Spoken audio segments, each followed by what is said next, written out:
예, 여러분 오늘도 한 주간도 주 안에서 평안하셨습니까? 예, 오늘은 이렇게 본문의 말씀 중심으로 이게 독신 관리라는 주제를 좀 가지고 좀 나누고 싶습니다. 우리 이 자리에는 뭐 독신이 거의 없는 것 같아요. 우리 도관사님이 혼자 독신인데, 그래도 우리 도관사님은 이렇게 독신으로 지내시면서도 너무 자기 관리를 잘 하시는 것 같아요. 워낙 열심으로 하나님 일을 열심히 챙기니까 심심할 시간이 없어요. 근데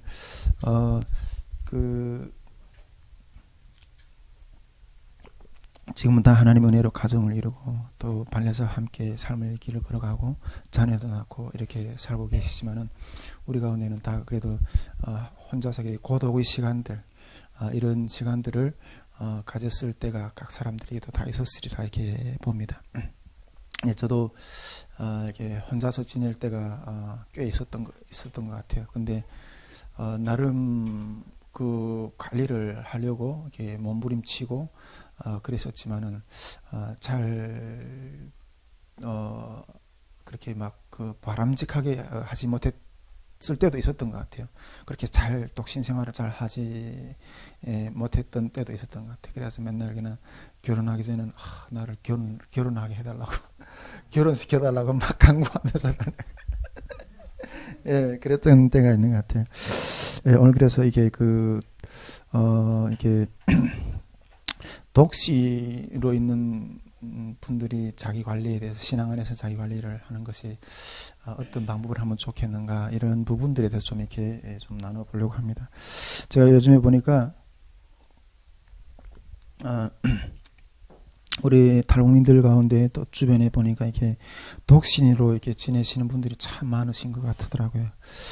독신으로 지낼 때 이렇게 보면 참 이렇게 고독하고 좀 외롭고 정말 이렇게 늘 이렇게 힘든 것 같더라고요. 그러다 보면 이렇게 그걸 달래기 위해서 이렇게 술을 의지하게 하게 되고, 또 나중에 심하게 되면 마약도 하게 되고, 또 나쁜 어떤 그런 길로 빠지게 되고, 또 어떤 너무 심하게 되면 이게 귀신에 잡히기도 하고, 예, 상당히 어떤 그런 그 삶으로 살아가는 것들이 그 삶이 참 빈핍해가는 어떤 그런 부분들이 참 많은 것 같다는 생각이 들어요. 근데 제가 볼 때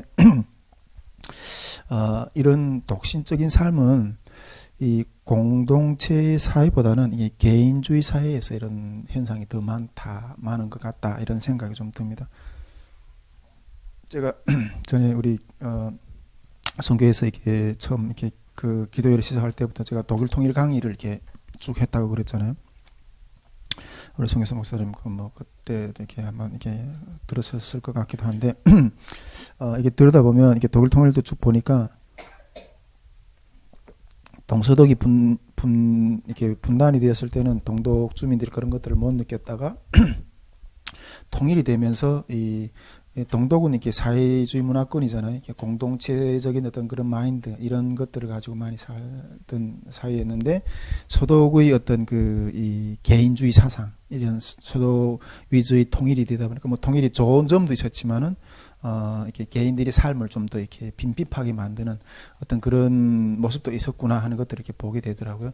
이 개인주의적인 어떤 사상이 확 이렇게 들어가게 되면서 이게 동독 주민들이 이렇게 이혼율이 높아지고, 예, 그 다음에 이렇게 개인 독신율이 높아지고, 또 그리고 이게 자본주의 사회 가운데서 이렇게 살다 보니까 애를 키우는 것도 이렇게 비용 하나 키우는 것도 이게 비용이 이렇게 이 사회주의 사회 같은 경우는, 북한 같은 경우에 애는 낳으면 이렇게 다 가서 유치원 학교 다 의무 교육이 웬만하면 또 이렇게 무료로, 예, 해주거든요. 근데 동독 사회도 대부분 그런 시스템으로 가고 있었는데, 그러다 보니까 애도 이렇게 인구도 많이 늘어나고 이랬었는데, 서독의 어떤 그런 문화가 확 들어가면서 이혼율이 높아지고 결혼 안 하고, 그러다 보니까 또 애를 키우는 비용도 이렇게 비싸다 보니까 이렇게 애도 낳기 싫어하고, 어떤 그런 현상들로 이렇게 물들어가는 것들, 그리고 나중에 또 애를 낳지 않으니까 이 고령화 사회로 더 이게 급속하게 변화되고 어떤 그런 동독 사회의 통일 사회 가운데서 그런 모습들이 또 이렇게 일어나는 것들을 이렇게 보게 되더라고요. 그래서 우리도 나중에 통일이 되면 이런 북한도 이런 전철을 밟겠구나 하는 어떤 그런 생각을 좀 하게 되었고, 그리고 그런 현장 체험을 지금 우리 탈북민들이 한국에서 많이 가서 탈북민들 가운데도 이렇게 앞에서도 이야기했지만은 독신으로 살아가는 어떤 그런 현상들이 참 많이 일어나고 있거든요. 제가 한국에 와서 딱 이게 한국 생활을 하면서 이게 나중에 물론 뭐 다양한 여러 면들이 있겠지만은 나중에 통일 북한은 이게 참 큰 문제겠구나 하는 그런 게 이렇게 뭐 연구하지 않아도 내가 이 땅에 살아보니까 앞으로 통일 북한 사회 이런 것들을 맞이하겠구나 하는 생각이 뭔가 하면, 통일 북한에는 이게 남자들이 이게 설 자리가 없어질 거다. 남자들이 설 자리가 없을 거다. 이게 우리 아주 이렇게 자유민주주의 사회에 왔다 보니까 이게 여성들이 지위가 엄청나게 높은 거예요. 전에도 계속 우스갯소리로 이야기하고 그런 했지만은, 저는 한국에 타 왔을 때 이게 한국의 드라마들을 보면 이게 여성이 이게 남자들이 깃밤을 때리고, 그 다음에 이게 남자가 이 여성들 앞에 이렇게 무릎을 꿇고, 이게 충격이었어요. 제가 이게 충격적이에요. 너무나도 충격적이었어요. 이게 이럴 수 있는가? 그러니까 북한 사회는 그만큼 아직도 이게 가부장적인 남자 위주의 어떤 그런 사회거든요. 근데 이게 남자들이 통일 북한 사회에 남자들이 이 사고가 바뀌지 않으면 설 자리가 없어질 거라는 거예요. 예, 설 자리가 없어질 거라. 이건 진짜 엄청난 큰 사회적인 문제다. 그게 우리가 정말 10대 10살 되기 전에 애들은 와서 이렇게 교육을 받으면 변화되기 쉽지만은 벌써 30대 이렇게 넘어가면 벌써 이 굳어진 사고라는 거는 이게 바뀌기가 쉽지 않거든요.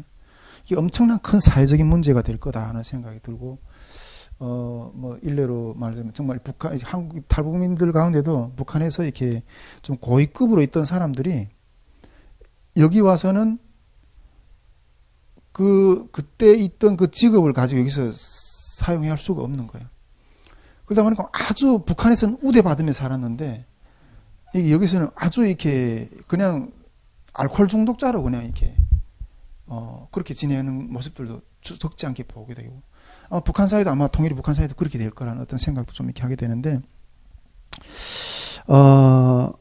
엄청나게 파악이 되는 가정이 파악이 되고, 또 북한 사회도 그렇고 그런 독신 사회가 될 거라는 어떤 그런 부분들이 참 많이 생각이 되고, 지금 남한 사회가 독신주의가 많잖아요. 요즘에 아파트들도 요즘에 팔리는 게 이게 작은 평수들, 그런 아파트들 위주로 많이 짓고 그런 것들이 많이 인기가 있고, 그런 것들이 그렇게 바뀌어가고 있는 거죠. 참, 그러다 보니까 이게 이 독신으로서 지내는 가운데 이 고통의 문제라는 거는 이게 만만치 않을 거다 이런 생각이 드는데, 좀 솔직히 이것도 좀 제가 봤을 때는 어느 정도 이렇게 식의주가 좀 해결이 되면 그게 고민이 가능할 거라고 생각하는데, 식의주, 의식주, 우리는 북한에서 식의주라 그래요. 예. 의식주리 여기는 그러니까 먹는 게 첫째거든요. 먹는 게 북한 사회는 의식주라 그래요. 식의주라고 해요. 식의주라 그래. 먹는 게 첫째거든요. 근데 이게 먹는 게 해결이 안 되는 사회에서는 이게 제가 봤을 때는 이게 고독한 걸 언제 생각할 여력이 없어요.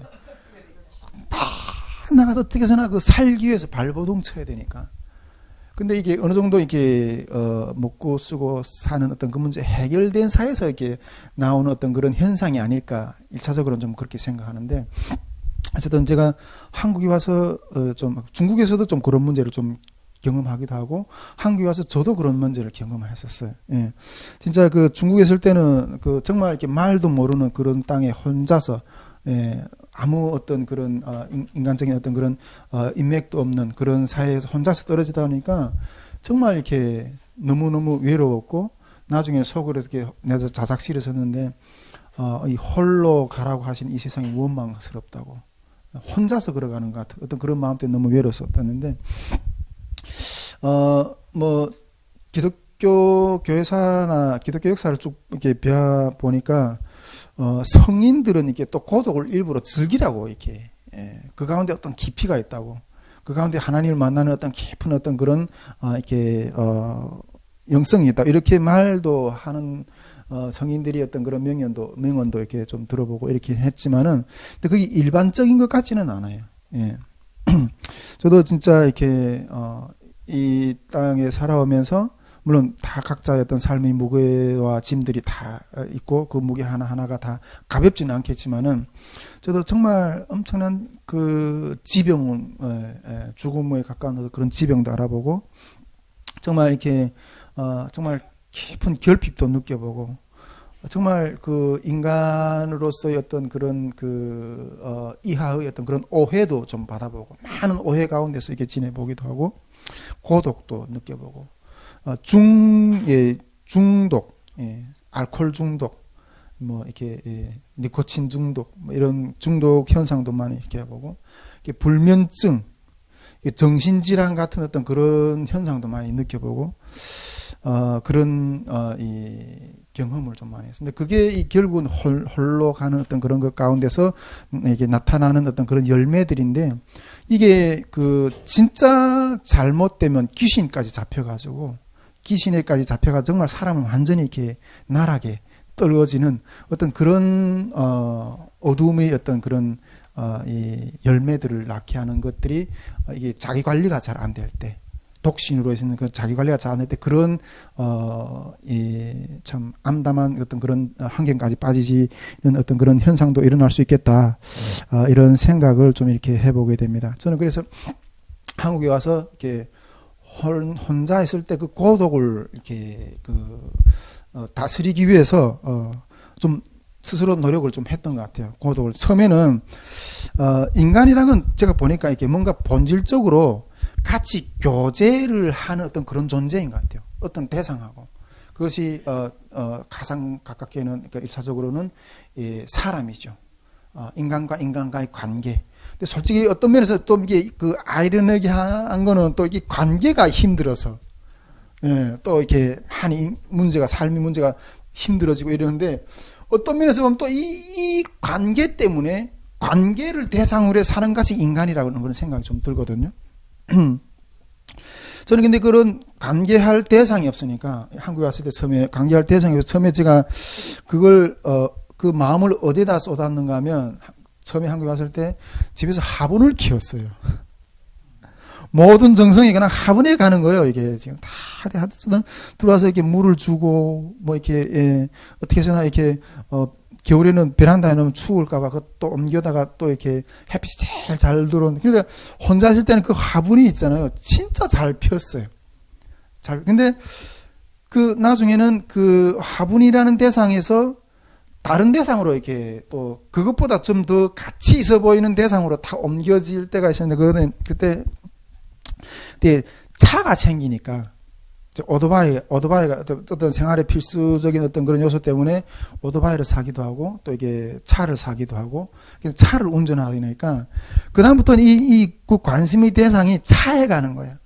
차에 이 겉에서 흙탕물이 튈까봐 그래서 계속 나가서 한 주에 한 번씩 그 바켓에다가 물을 따가서 차를 닦고, 안에 닦고 그 먼지나 일어날 새라 그냥 차를 닦고. 그리고 차에 어떻게 해서나 뭐 이렇게 그렇게 관심을 기울여서 차를 관리를 하는. 그러니까 화분이 죽더라고요. 화분이 죽더라고요. 예. 그 관심의 대상이 이제는 화분에서 차로 옮겨진 거예요. 화분이 별로 이렇게 애착이 안 가는 거예요. 그러다가 나중에 이게 가정이 생기니까 차가 더러워지더라고요. 그까지 그 차 뭐 조금 먼지 있으면 매라나 그렇게 더러워지더라고요. 지저분해지더라고요. 근데 여러분, 우리가 그 애완용 개를 기르는 분들에 대해서 우리가 이렇게 많이 이렇게, 왜 하필은 우리 교회에서 쪽에서 많이 비판적으로 이야기하는데, 거기다 들어가는 돈이고, 뭐, 거기에 대해서 좀 이렇게, 구제하고 헌금하고 좀 이러지. 근데 그런 것에 대한 신앙이 없는 사람들은 그 대상을 찾는 거예요. 그런 사람들에게 뭐라 말할 수가 없다고 저는 그렇게 생각하거든요. 그 사람들에게 네가 다가가서 뭔가 손을 내밀어주고 뭔가 채워줄 수 있는 어떤 그런 행동, 그런 어떤 것도 할 수 없다면 함부로 말을 하지 마라. 저는 이야기했지만 이게 마약하는 분들, 그러니까 우리가 마약, 요즘에 우리 그 선교회 카톡방에 어떤 선교사님이 그 마약 어떤 그런 그 퇴치 어떤 그런 단체를 만드느라고 열심히 활동하시던데, 그 마약을 하시는 분들, 윤선교사님도 미국 사회 그 마약의 그 만연한 현상에 대해서 많이 이렇게 기도하시고 그러시는데, 저는 어떤 면에서는 이게 그 술 중독에 걸려봤기 때문에, 예, 술 중독까지 가서 중국에 있을 때. 중독까지. 어쨌든 이 밥상에 있잖아요. 밥상에 이렇게 술이 없으면 있잖아요. 밥 먹을 때 술이 없으면,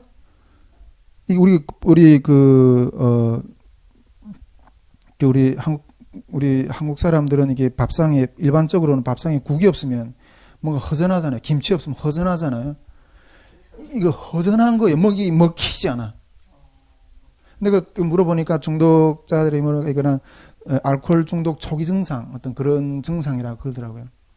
어쨌든 그 술로 어떤 그렇게 중독을 그렇게 겪어봤는데, 마약 중독까지는 안 가봤지만은, 근데 그거에서 이게 공허하니까, 중국 사회에서 내가 어떻게 살아갈 어떤 그런 게 안 보이고, 어쨌든 그냥 망각하고 싶은 거, 나를. 그 자리에서. 그러니까 그걸 찾게 되고, 삶에 대한 비전과 어떤 그런 것들이 보이면 그게 매이겠어요. 어떤 그런 것들을 경험해봐서 그런지, 이렇게, 그렇게, 그 마약에 찌들어서 사는 사람들, 함부로 정죄하고 싶은 마음은 없어요, 솔직히. 그들한테 가서 왜 마약을 하느냐. 그 사람들이 어떤 삶의 그 끈을 같이 붙들어주고, 이렇게 세워줄 수 어떤 그런 헌신이 그런 가서 아주 함부로 이야기하고 싶지 않은 어떤 그런 마음은 솔직히 있어요. 어쨌든, 그, 외로움을 달래기 위해서. 인간이라는 건 어떤 대상과 교제하는 존재라는 거죠. 여러분, 하나님은 우리를 그렇게 만드셨다는 거예요. 예. 누구하고 교제하는 교제권으로. 근데 하나님 자체도 독신이 아니에요. 예. 하나님, 우리가 다 아시겠지만, 하나님도 삼위일체예요. 성부, 성자, 성령, 하나님. 서로 이렇게 높여주시면서 그런 교제 가운데 계신다는 거죠. 또한 그런 하나님도 교제권을 만들기 위한 일환으로 창조 세계를 여신 거예요. 그 가운데 인간을 만드셔서 인간하고 영원한 교제를 하기를 원하시는 거죠.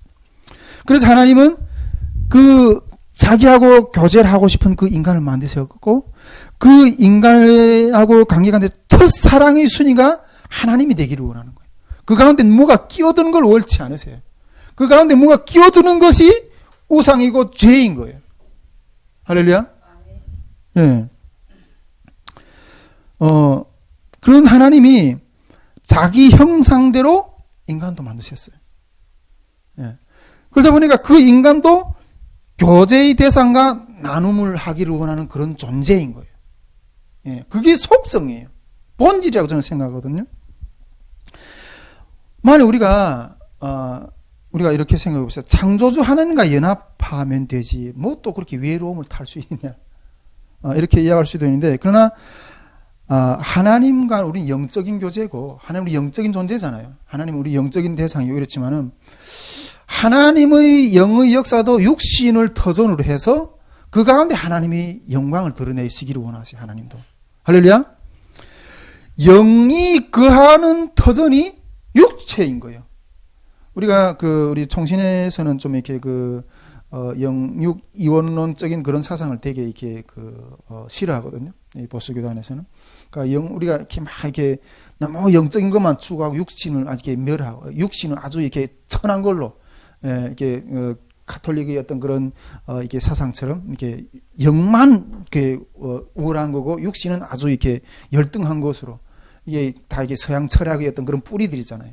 예, 플라톤의 철학. 뭐 이데아 세계에는 본체가 있고, 이 땅 가운데 어떤 그런 거는 이게 그 허상이다, 이렇게 말하는, 영육 이원론이 이런 것들을 싫어하는 어떤 그런 영성을 우리 교단에서도 이렇게 많이 가르치고 이렇게 하는데, 그래서 영도 이 육신을 터전으로 존재를 하는 거예요. 예.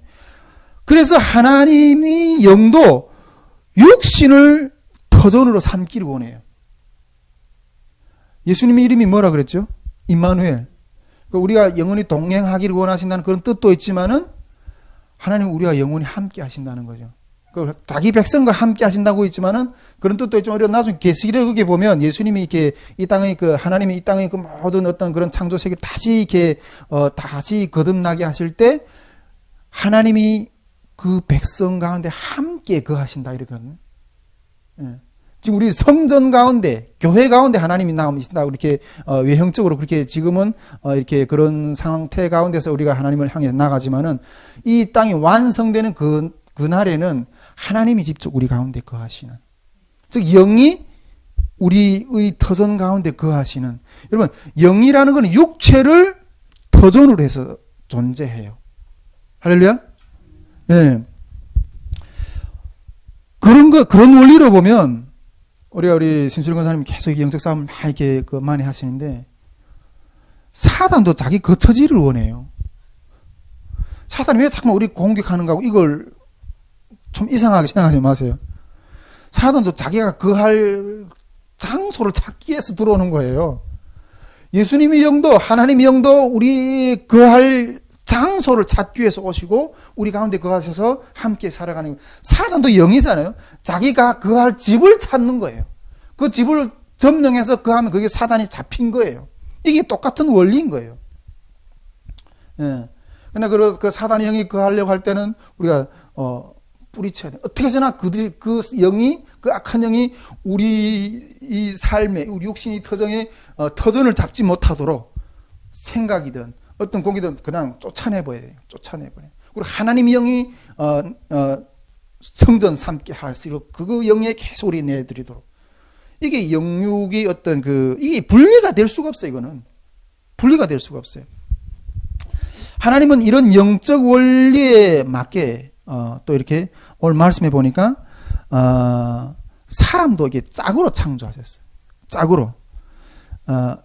오늘 창세기 2장 20절 보면 아담이 돕는 배필이 없으므로 이렇게 배필을 주는 거 짝으로.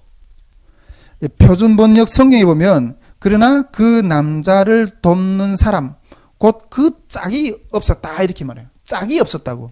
돕는 배필인데 그 짝이 없었다고 이렇게 이야기하거든요. 저는 이렇게 코로나 시대에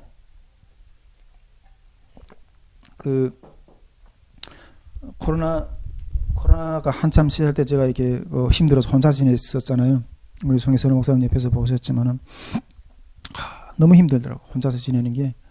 근데 이 코로나 그러면서 이 코로나가 우리 교회에 들어와서 무엇을 파괴하려고 하는가 하는 것들이 보이더라고요. 저는 코로나가 물론 영적으로 여러 가지 의미들이 많겠지만은 이 코로나 사태가 우리 특히 인간 세상에 들어와서 파괴하는 어떤 그런 영역도 있지만은 교회의 영역에 들어와서 무엇을 파괴하려고 하는가 하는 것들을 그 눈에 보이더라고요. 기독교 정신에서 가장 중심적인 것을 파괴하려고 들어오는 이 시험이구나. 그걸 그냥 보이더라고요. 코로나 시대에 우리가 많이 그렇게 강조를 했잖아요. 5인 이상 모이지 말라.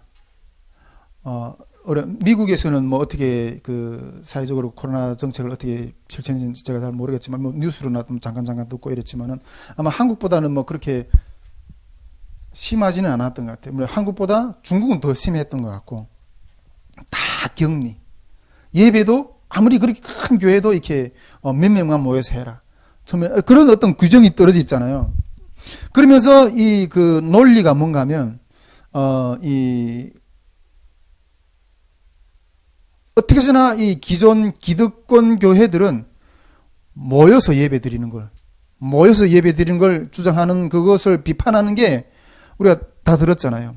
이거는 완전히 이렇게 교회의 기득권을 내려놓지 않으려고 하는 어떤 그런 정말 아주 이렇게 꼰대와 같은 정통교회의 목회자들 이런 꼰대와 같은 충분하게 우리가 미디어로 예배 드리면서 예배 드릴 수 있잖아요. 왜 굳이 모여서 예배 드리라고 하느냐. 모여서 예배 드리면 이 지병이 전파되고 그래가지고 엄청나게 어떤 그런 이 사회적인 문제를 번지게 되고 나중에 그래서 뭐 교회 다니는 사람들조차 완전히 이렇게 그 지탄의 대상이 됐잖아요. 그러면서 뭐 직장 뭐 어떤 뭐 이야기 들리는 이야기는 직장에서 교회 나가는 사람들이랑 완전 그렇게 그 눈총 받고 어떤 데서 뭐 쫓겨나기도 하고 뭐 그랬다는 이야기도 듣기도 했는데 아주 합리적으로 그렇게 보이는 것 같아요.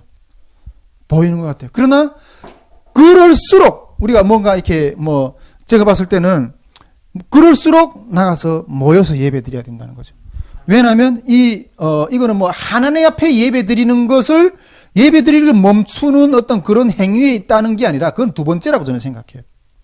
두 번째라고 생각하는데 가장 본질적인 것이 무엇인가 하면 교회라는 것은 모여서 살아야 돼요. 죄인들이 모여서 예배 드리는 공동체거든요. 우리가 예배라는 것은 우리가 로마서 12장 1절은 뭐예요? 그러면 너희는 이렇게 그 거룩한 산제물로 드리라. 이것이 진정한 영적 예배라 그러잖아요. 예배라는 게 예배당에 들어가서 앉아 말씀 듣는 거 이거만 예배인 게 아니라 같이 우리 삶 가운데서 같이 주님의 본을 따라가는 게 그게 진정한 예배라는 거예요. 여러분 교회라는 거는 모이면 별 오가잡탕들이 다 있어요. 정말 다 죄인들이잖아요. 다 그냥 어떤 연약한 모습들이 있고 미워하고 근데 하나님은 사랑하시라 하는데 그 사랑하기 쉽지 않은 그 죄인들을 사랑하는 그 씨름을 모여야 하거든요. 그 가운데 자기를 부인하고 예수 그리스도께서 우리를 위해 십자가에 걸어가셨던 그 십자가의 길을 우리가 따라가는 실천적인 예배가 거기서 나오는 거예요. 근데 모이지 않으면 이러한 기독교 정신을 미워하고 사랑하고 이렇게 하는 걸 조차 실행해 볼 수가 없는 거예요. 그러다 보면 나중에 뭐겠어요? 그냥 종교가 되어버리고 그런 전설로 되어 남아버리는 거예요. 딱 보니까 교회는 모여서 교제하는 공동체구나. 그 가운데서 실제로 정말 주 그리스도의 사랑을 실천하고 나누고 그런 것들을 실행하는 것을 통해서 진짜 그리스도의 제자 너희들 보니까 정말 하나님 너에게 살아계시는구나. 그것을 보이는 거울이 되거든요. 우리 한 사람 한 사람 자체가. 그런데 이 모이기를 피하는 것은 이 기독교 정신을 말살시키는 그런 영적인 실체구나. 그게 보이더라고요. 어쩔 수 없이 보니까 그렇구나. 이게 인간이라는 건 하나님도 삼위일체시고 그리고 교제하시기 위해서 그 하나님이 이 우주를 창조하시고 인간을 만드시고 이 교제 가운데 하나님이 어떤 그런 이 본성이 있는 거예요. 할렐루야. 그 본성대로 인간은 그렇게 자기를 교제하기를 원하는 어떤 그런 존재로 만드셨다는 거죠. 할렐루야. 그런데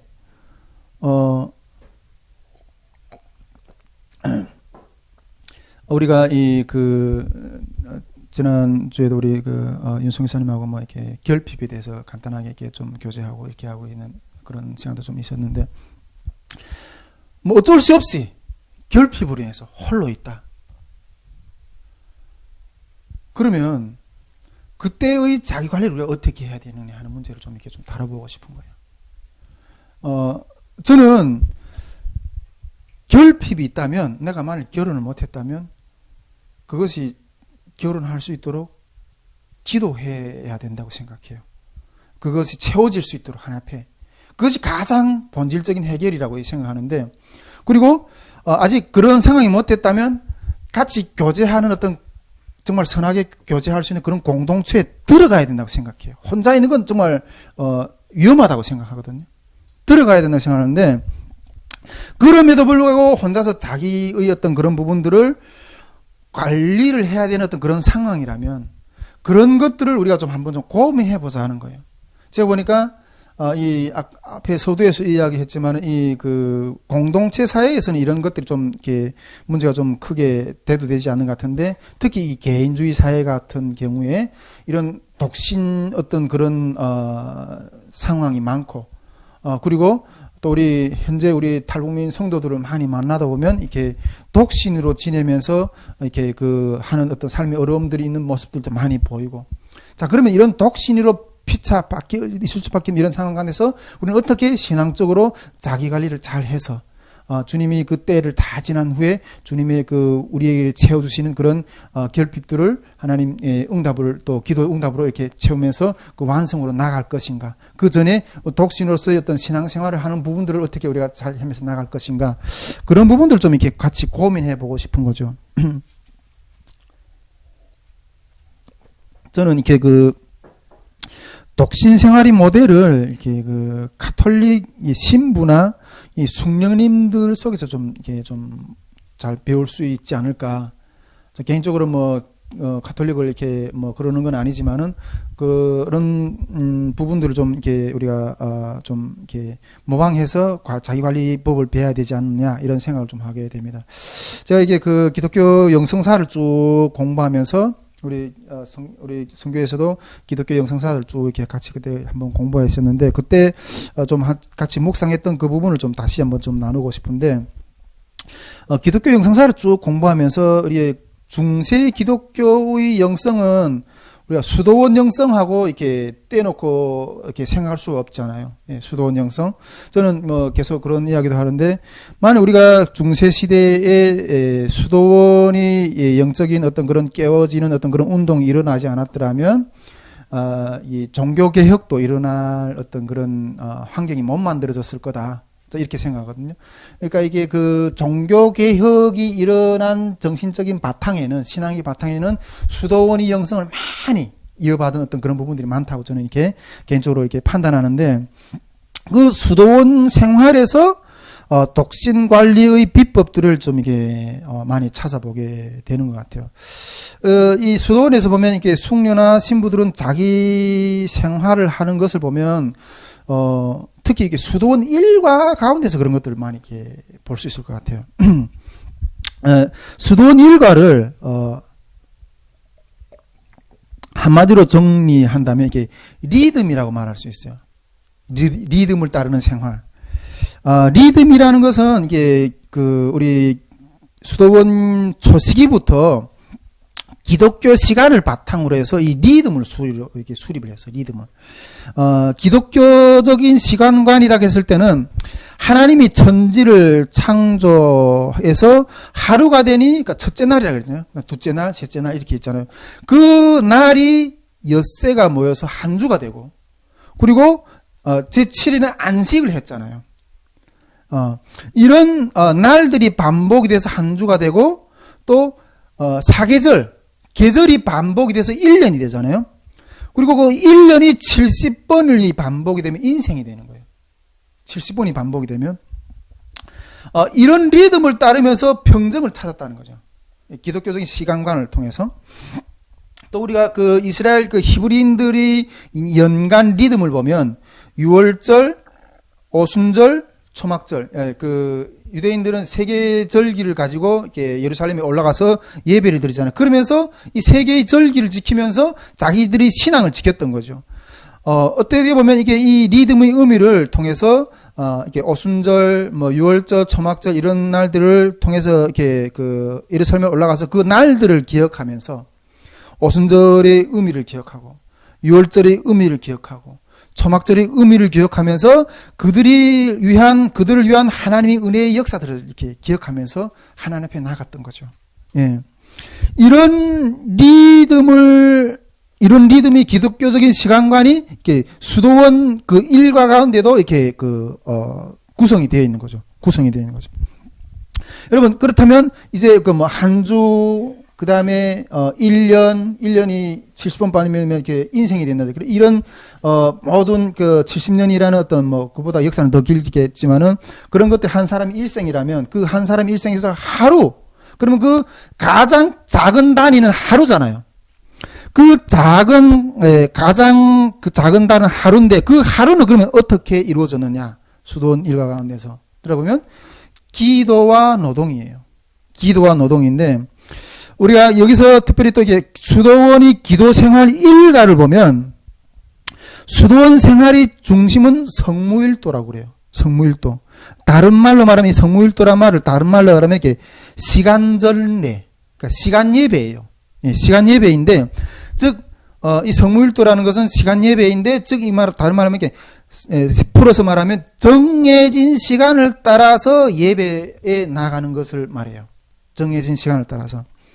이 정해진 시간이 하루에, 몇 번 있는가 하면, 8차례 있어요. 8차례의 짧은 예배로 구성이 되어 있고, 각 예배는 개별적인 명칭이 있어요. 하루에 8번 나가서 예배 드리는데, 수도원 영성에 보면. 그 명칭은, 첫째는 이렇게 밤중기도는 새벽 2시에 드려요. 그 다음에 찬미경이라는 건 동틀녘에 이렇게 또 드린대요. 그리고 일시경은 또 아침 6시에 드린대요. 그리고 삼시경이라는 것은 아침 9시. 그리고 육시경이라는 건 정오. 그리고 구시경이 있어요. 그러면 요거는 오후 3시. 만과라는 어떤 그런 예배도 있는데, 그건 저녁에 드린대요. 그리고 저녁 마침기도. 예. 이렇게, 저보다 이렇게. 수도원이니까 되겠다. 예. 이게, 어쨌든, 하루에 이렇게 8번 나가서 예배 드린다는 거죠. 8번 더. 그리고 모일 때마다 시편 찬송, 그 다음에 성경 읽고 묵상 기도를 한다는 거예요. 침묵 기도라도. 그 장소는 예배당에 나가서, 수도원에 가서 이렇게 예배 드리는데,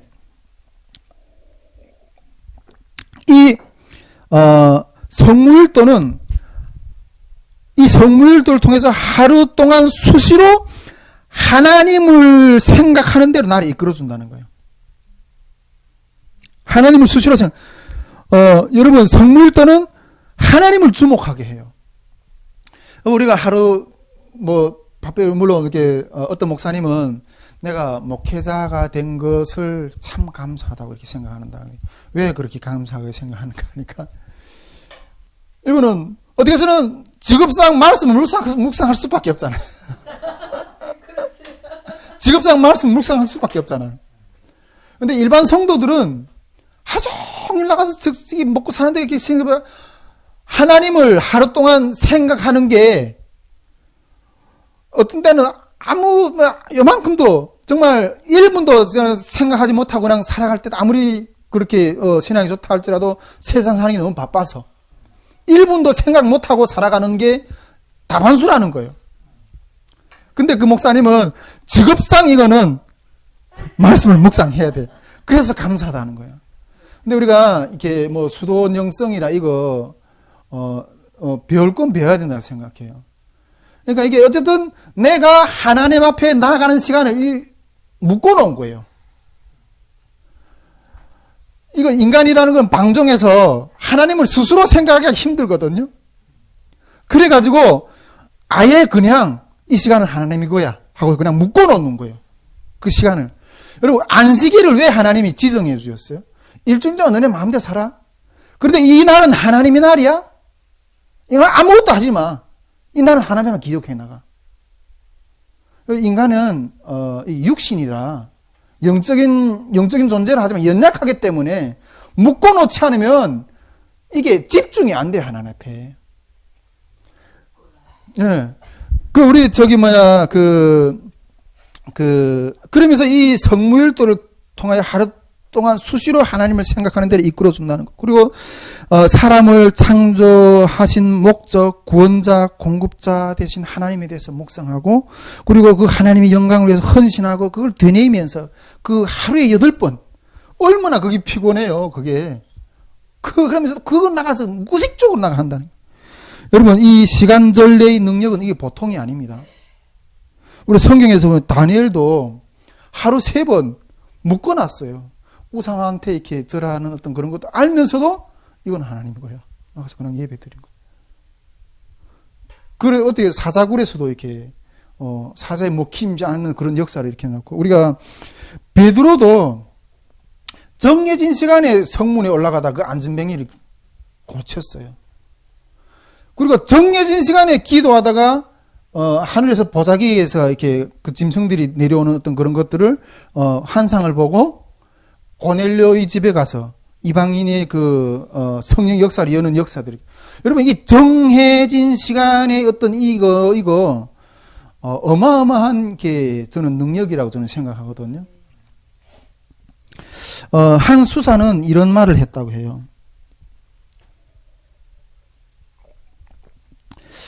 처음에는 이 수도원 생활하는 게 느낌이 감옥과 같았다는 거죠. 감옥과 같았다는 거죠. 이제 목사님 딱 어떻게 그 수도원이 가능하지? 감옥과 같았다는 거예요. 그 성무일도 수도원의 그 규칙을 지키는 게 감옥과 같았다는 거예요. 그래서 거부감이 들었다는 거죠. 그런데 그것도 새로운 시간이 척도거든요. 리듬이거든요. 리듬. 삶이 어떤 리듬을 타는 거거든요. 그 새로운 시간이 척도에 그 리듬에 딱 이렇게 몸을 딱 실으니까 그것이 뼛속까지 스며들었고 정신이 깊은 속까지 파고드는 것들을 느꼈다고 이렇게 고백하는 어떤 그런 기록도 있어요. 저도 이렇게 나름 이렇게 기도를 많이 하면서 이렇게 성령의 사역을 하면서 하나님의 영을 따라가려고 많이 이렇게 하지만은 생활의 많은 부분들이 이 리듬을 타는 어떤 그런 삶을 살려고 노력을 하고 있거든요. 독신호 있을 때도 저는 항상 이렇게 리듬을 따르려고 이렇게 정해진 시간을 묻고는 그걸 지키려고 노력을 하면서 자기 관리를 했던 거예요. 근데 그렇게 막 이렇게 100%의 100점 만점을 드릴 수는 없지만 몸부림을 쳤어요. 그 리듬을. 지금도 가정을 이런 상황 가운데서도 이렇게 막 혼자 있을 때보다 시간을 많이 내기가 어렵고 이런다 할지라도 그 정해진 시간들을 따라서 생활을 하려고 아무리 힘들어도 그렇게 하려고 노력을 해요. 제가 지금 삶의 어떤 총체적인 어떤 해내야 될 어떤 그런 업무랄까, 어떤 그런 과제랄까 이런 것들 크게 보면 가정생활과 하나님 저에게 맡겨주신 이게 선교의 사역 이 부분인데 요즘에는 이렇게 좀 가정 사역에 쏟는 힘의 에너지와 그다음에 이렇게 우리 선교의 활동을 사역을 하는 어떤 그런 에너지 힘을 좀 이렇게 균형을 맞추려고 하는 어떤 몸부림을 좀 많이 하고 있거든요. 전에는 제가 전에 그런 사고가 많았던 것 같아요. 가정은 단순히 이 사역을 뒷받치기 하기 위한 어떤 그런 수단에 불과하다. 근데 이렇게만 생각하고 그렇게 하다 보니까 결국 가정이 어려워지니까 결국 사역도 어려워지는 거예요. 그래서 이게 둘이 병행을 해야 된다는 생각을 좀 많이 하게 됐어요. 그래가지고 지금도 이렇게 가정신앙도 사역신앙과 함께 가야 된다는 요즘 마인드를 좀 많이 가지고 있어요. 예. 그거 놓치면 안 된다고 저는 생각해요. 우리 송계철 목사님도 아무리 이게 선교 사역이 하나님이 부르시니 뜨겁다 할지라도 가정에서 할 수 있는 것 웬만하면 다 해놓고 나가세요. 우리 딸이 어저께 그저께인가 같이 이제 얘기를 나누는데 엄마는 이해해야 된대. 자, 이따 그래서 어쨌든 제가 지금 저희 가정에서 이렇게 쌓아야 되는 어떤 그런 이렇게 어떤 업무라 할까, 어떤 해내야 될 업무라 할까, 그거는 크게 한 3가지 정도로 저는 생각하는데, 첫째는 이 가정 예배. 어떻게 해서나 이렇게 우리 한나나 또 우리 집사람이나 또 우리 성결이도 이제 그런 쪽으로 이렇게 문화를 만들어야 되겠죠. 이렇게 가정 예배를 예배 중심 안에서 이렇게 삶을 나누어지고 그 가운데서 이렇게 이게 하나가 돼야 된다는 생각이 드는데, 여러분 예수님이 말씀하셨잖아요. 예수님이 부모하고 형제들이 와서 이렇게 예수님 예배드리는 데 와서 이렇게 예배드리는 사람 제자들이 이렇게 랍비여 저기 당신이 엄마와 이렇게 형제들이 와 있다고. 그러니까 예수님이 뭐라고 그러죠? 누가 내 형제요 자매냐? 하나님 말씀을 듣는 너희가 형제요 자매다 이렇게 말씀하죠. 근데 가정이라도 영적으로까지 같이 하나가 돼야지 진정한 가정이지. 영적으로 아무리 육적으로는 가정인데 영적으로는 이게 하나가 못 된다. 이거는 어렵더라고요. 그래서 예배를 통해서 이러면 이걸 하나로 특히나 이걸 만들어야 된다는 생각이 들어요. 특히 사명자들은 그렇지 않고는 진짜 이렇게 힘든 어떤 그런 부분들이 있다고 하는데, 첫째 저는 우리 가정 가운데 신앙 공동체로서의 그걸 하나 앞에서 기도하면서 이렇게 놀려가고 그런 몸부림을 좀 많이 치고, 두 번째는 이게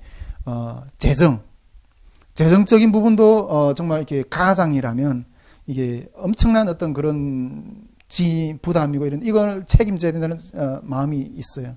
이것이 되지 않고서는 제가 봤을 때는 이렇게 상당히 어려운 어떤 상황이 되지 않을까 이런 생각인데 그런 부분도 있고 세 번째는 자녀 양육.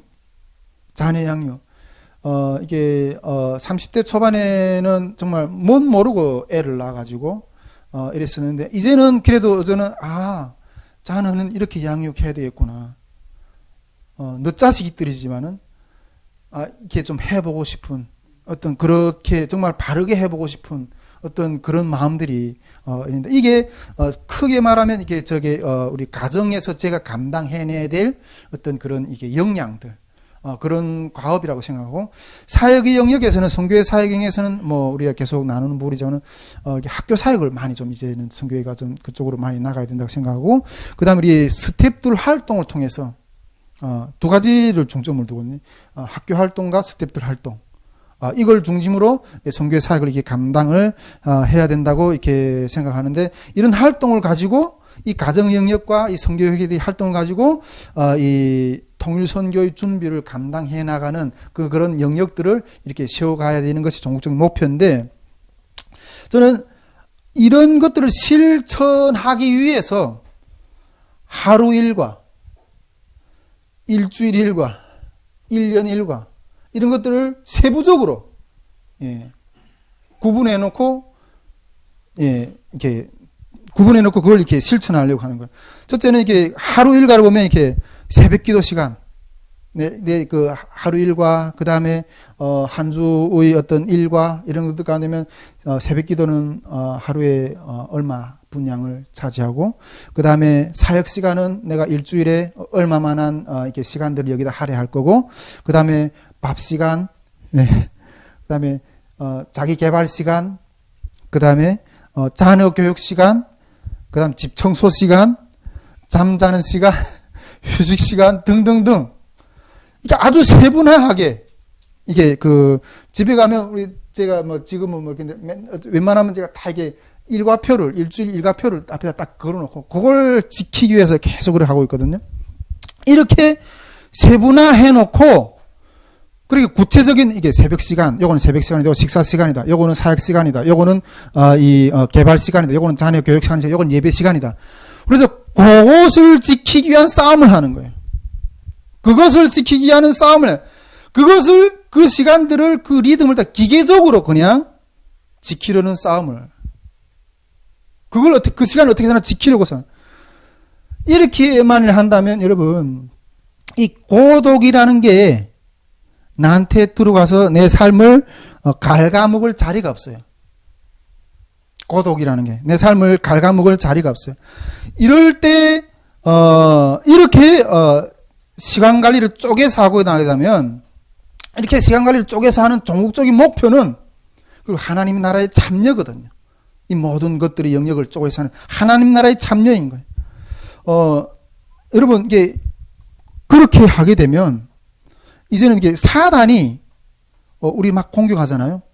그런 그 사단이 공격하는 것은 그 시간을 지키지 못하기 위해서 못하게 하기 위한 어떤 그런 거거든요. 그걸 파괴하긴 거거든요. 구체적으로 보면 그런 거예요. 그러나 그 사단을 내가 예배 시간을 지키려고 하는 걸 내가 못하게 한다. 그러면 그걸 어떻게 쓰나 대적할.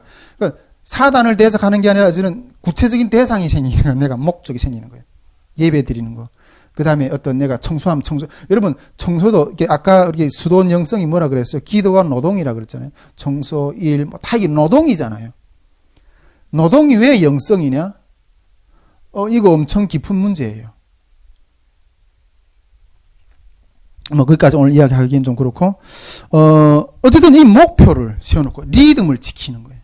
그러면서 자기 관리를 하는 거죠. 그런데, 제가 이 수도원 영성을 보면서 저거 만일 이 리듬이라는 게 어떤 평안한 상황 가운데서 그게 지키는 것이 가능하지 만일 환경이 탁 어려워진다 저걸 지킬 수 있겠냐 시간대로 지킬 수 있겠느냐 이런 생각이 좀 들더라고요. 예. 그런데 특히 우리 다른 분들도 마찬가지겠지 목회자들은 특히 이렇게 말씀을 서기 전에 이 사단이 이 말씀을 집중 못하게 해서 엄청나게 공격하거든요. 근데 여느 때 같았으면 막 화를 막 확 냈을 거예요. 근데 그 시간을 지켜야 되잖아요. 그러니까 참는 거예요. 이번 여름 사역을 하려고 할 때도 얼마나 사단이 이 마음을 이렇게 여름 캠프를 하는데 마음을 확 이게 막 이게 들끓게 하는지 몰라요. 그런데 반응 안 했어요. 왜? 앞에 하나님 것을 해야 되기 때문에 반응 안 했어요. 여러분, 저기 어떤 성도는 가정 예배를 드리는데 막 가정에서 막 싸우고 싶은데 앞에 예배가 있기 때문에 참는다는 거예요. 예배가 있게 내가 그 이야기를 참 대단하다 이렇게 생각했어요. 여러분, 우리가 기분이 나쁘다고 그리고 환경이 어려워졌다고 내가 정해놓은 시간을 하나님 앞에 드리기로 했던 정해놓은 시간을 특히 예배, 기도 시간 이거 모르겠다. 나 오늘 예배 안 나간다. 교회 안 나간다. 그런 사람이 그런 상태라면 그 사람은 아직까지도 이 땅의 모든 것 위에 하나님의 생명을 우선순위로 놓은 사람이 아니에요. 그건 다시 점검해 봐야 돼요. 잘 될 때든 못 될 때든 무화과 나무의 열매가 없고 우리의 양떼가 없자 할지라도 내가 여호와 하나님을 인하여 즐거워하리라. 이 신앙의 중심이 아직 서 있지 않는 사람이에요. 목에 칼이 들어온다 할지라도 내가 주님 앞에 나가는 예배 내가 견디지 못합니다. 그리고 뭐 옛날에 6.25 때 그런 일화가 있다고 뭐 이야기를 하는 걸 들었는데 인민군인가 어쨌든 이게 남한으로 지구 내려왔을 때 교회 사람들 막 잡아놨어요. 잡아놨는데 그 잡아놓고 예수님이 사진을 이렇게 바닥에 놓고 목사님, 장로님, 권사님, 집사님, 쫙 교회 중직들 모든 이거 다 받고 지나가라. 그럼 난 살려주겠다. 일단 살아야 될 게 아니야. 다 받고 지나갔다는 거예요. 근데 저기서 이렇게 뭐 5살짜리인가 6살짜리인가 9살짜리인가 애가 나와가지고 무릎을 꿇고 그 자기 옷 소매가지고 그 받고 지나간 그 예수님의 그 사진을 다 닦으면서 안고 나는 죽여도 좋습니다. 이렇게 했다는. 그래서 인민군이 야 너네는 다 가짜고. 너네는 다 가짜야 진짜. 뭐 그리고 그 뒤에 진짜 모르겠지만은 환경이 어렵다고 해가지고 내가 하나 앞에 드리기로 했던 그것을 포기한다. 그 사람의 신앙은 다시 점검해봐야 돼요. 진짜 어떤 것보다 하나님을 응답해도 좋고 안 해도 좋습니다. 그 사드락, 메삭, 아벳느고, 야벳느고 그 불 속에 던져놓잖아요. 하나님이 우리를 너희가 만일 던져줘도 내가 우상에 절하지 않을 것이다. 그러나 하나님이 건지실 것이요 그리 아니하실지라도 우리는 저게 절할 수 없다. 그렇게 하잖아요. 근데 그게 돼야 되는 거죠. 네. 우리가 제가 봤을 때는 나를 선한 규율에 묶어두는 게 좋아요. 선한 규율에 묶어두는 게 좋아요. 물론 우리가 북한은 불법적인 우상에서 김일성에 대해 강제로 묶임을 당했지만은 여기는 자유세계잖아요. 자유세계 누가 나를 강제로 하는 사람 없어요. 자유세계잖아요. 그러나 인간은 원천적으로 죄인이기 때문에 어떤 선한 멍에에 나를 묶어두지 않으면 어디로 튈지 그 사망의 골짜기 어디로 튈지 몰라요. 우리 전도를 하다 보면 그 탈북민들 보면 이게 이 교회 생활이 딱 북한의 조직생활 하는 것 같거든요. 그래가지고 북한에서도 그렇게 그 모질게 그 조직생활을 했는데 김일성 그 우상의 그 교실을 암송하고 10대 원칙을 당위율상 10대 원칙을 암송하고 그렇게 달달달달 벗겼는데 이제는 좀 여기 와서 좀 가만히 놔보더라 나를. 여기 와서도 나를 구속하려고 하느냐 이렇게 말하는 전도하다 보면 그렇게 말하는 사람들이 많아요. 탈북민들. 그러나 인간은 여러분 풀어놓으면 그 자유가 방종이 되고 어디로 튈지 몰라요. 그래서 우리를 선한 규율에 공동체에 묶어둬요 스스로. 그래서 자기 관리를 해야 돼요. 우리가 그 욥기에 보면 저는 그 욥기 가운데서 이렇게 그 구절이 이렇게 마음이 좀 오더라고. 욥은 내 영혼이 내 구속주를 기다린다고. 우리가 주님 우리를 속히 구속해달라고. 구속의 첫 열매들이라고 그러잖아요. 예? 그 사망의 그 골짜기로 어디로 튈지 모르는 이 어린 양들을 당신이 생명의 구속으로 우리를 구속해달라고. 그 안전한 집에 거하게 되려고. 이게 우리 기독교 사상의 구속 역사잖아요. 구속 역사라고 그러잖아요. 구속의 역사라고 그러잖아요. 그 구속의 멍에를 매야 돼요. 할렐루야. 예. 우리는 이 선한 규율에 이렇게 자기 관리라는 건 자기 어떤 그 하나님 앞에서 선한 어떤 그런 시간들을 정해놓고 그런 싸움을 해야 돼요. 그런 싸움을. 이게 독신 사회의 만연한 것 가운데서 이런 훈련들이 하는 것 가운데 자기 관리를 이렇게 잘 해야 되고, 그러는 것 가운데 하나님이 우리 결핍들을 이렇게 이루어 주시는, 그러다가 우리가 뭐 이게 자기 아무것도 없는, 솔직히 우리 그 탈북민 뭐 형제들도 그렇고 마찬가지지만은 아무것도 없는데 어떤 여자가 나한테 시집 오겠어요? 뭘 보고. 그래도 저 사람한테 나를 맡기면 그래도 뭔가 우리 울타리가 되어줄 거다, 이런 기대감이 있어야 그래도 뭔가 이렇게 그러니까 다가와서 이렇게 그 같이 이러는 그런 게. 근데 그래서 이런 자기 관리를 통해서 나를 먼저 세울 때 사람들은 왜 나를 이렇게 이렇게 나를 따라주는 이성이 없지? 이걸 탓하기 전에 타인이 나를 따를 수 있게끔 내 관리를, 이게 먼저라는 거예요. 나를 먼저 세우는 게 먼저라는 거예요. 예. 우리가 그 뭐 세상 말도 그러잖아요. 돈을 따르지 말고 돈이 사람을 따르게 만들라고. 그럴 때 이런 하나님 앞에서 자기를 천천히 관리를 하고 말씀으로 세워주고 할 때 하나님이 이런 부분들을, 우리에게 필요한 부분들을 채워주시는 그런 역사가 계속해서 일어나지 않을까, 이런 생각을 좀 이렇게 하게 되고, 한 가지 좀 더 나누고 싶은 것은 어떤 때로 보면 이렇게 결핍이 다 이게 그 불리한 점으로 우리에게 작용하는 건 아니다, 이렇게 생각이 돼요. 하나님, 우리가 연약할 때 주님이 강하신, 우리 연약한 것들을 통해서 다 완벽한 것을 가지고 자기 이름이 나가지 어떻게 하나님 이름이 나가겠어요? 우리가 연약할 때 하나님을 의지하고 주님을 할 때 주님이 그런 연약한 부분들을 통해서 또 일하시는, 주님이 영광을 위해서 일하시는 어떤 그런 부분도 있다는 거죠. 제가 오늘 요즘에 우리 탈북민 지체들을 신방하면서 혼자 지내면서 힘들게 지내시는 이런 분들을 보면서 이렇게 좀 주님 안에서 신앙으로 나가면서 자기 관리를 더 철저히 하고 기도로 나가고 이렇게 할 때 하나님 우리를 더 강권적으로 또 우리 강력하게 세우시는 역사들을 세우시 않을까. 하나님 그 많은 사람들 중에서 정말 천에 하나 만에 둘 10만에 열을 택해서 여기까지 귀하게 보내주셨는데 여기서 그냥 망하면 안 되잖아요.